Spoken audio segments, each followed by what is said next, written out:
Hey guys, happy fall! I am so excited to do some fall planting today. You guys know that fall is the best time for planting. The weather's a little bit cooler, so it's easier on you and on your plants. They'll probably get that drenching from the fall rains, and they'll get far better established when you're planting them now to withstand that summer heat than if you planted them in the spring.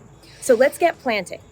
I'm here outside my front door, and what I want to show you is I've let the weeds kind of take over this front bed. And so what I'm going to do is do some weeding, clean up the beds, prepare them for my plants, get some of my bloomable plants, which are a collection of plants from the Star Roses family who make the knockout rose. They have some of the best plants. They are so easy to grow, and they're bloom machines, and they last for years. I've chosen 3 different perennials for this front garden because they all love full sun, and they'll all perform for me from spring all the way through till fall. So I'm really excited to show you, but first let me get some weeding in, and then we'll get planting.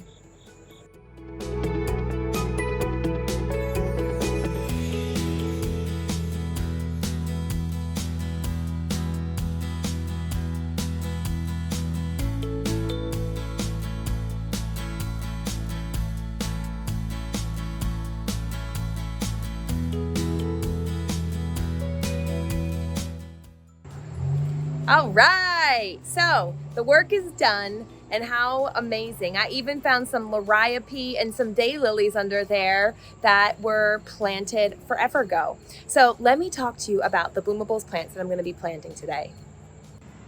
I'm super excited for these 3 different plants that we're going to be planting today. The first one is the brick house rose. This plant, as you can even see now, brings the flower power.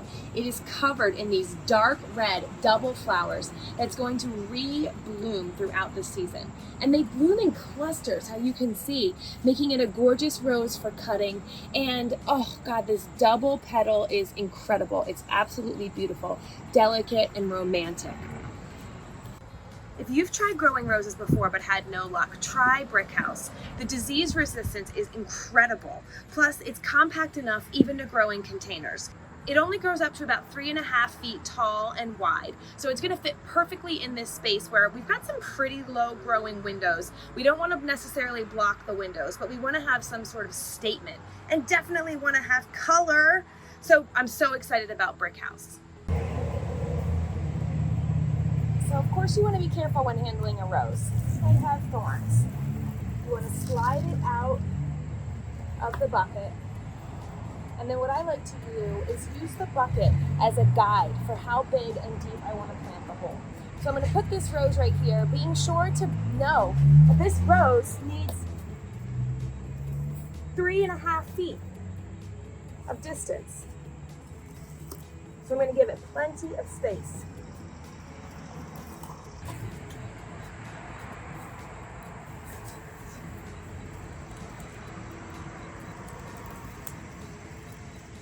Tag off. Looks like it's not too root bound, so I'll still crunch it up a little bit anyway before I put it in the hole.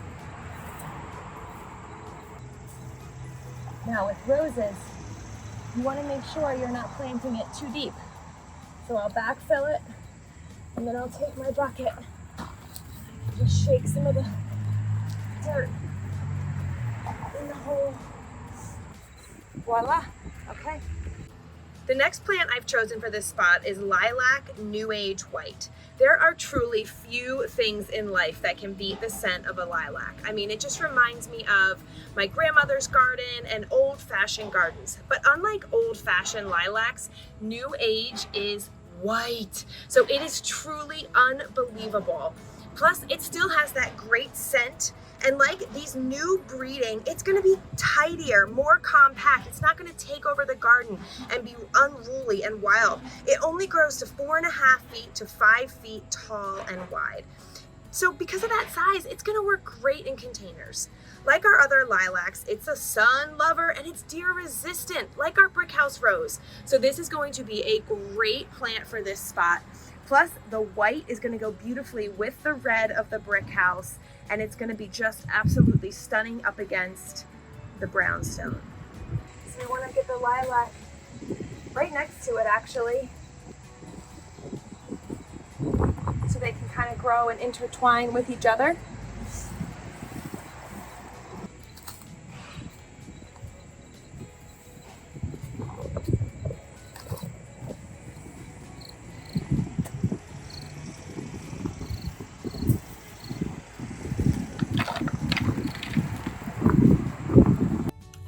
And then the last plant we chose today was the Dapper Lavender. Oh, this is a fantastic butterfly bush. And this is not your grandmother's butterfly bush. If you've ever grown butterfly bushes before, these don't get wild and leggy. This Dapper will always stay about 3 to 4 feet tall and wide, which really helps with that number one question we get: when and how do I prune? This butterfly bush will always grow in a beautiful, compact, tidy habit.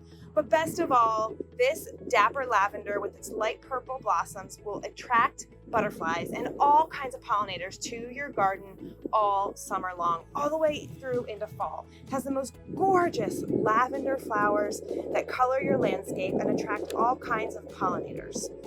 It's a full sun plant that will love being planted with these other two and love being planted in fall. That way, when it's time for it to bloom in summer, it is going to attract all the butterflies right to this spot. Happy fall gardening, everyone.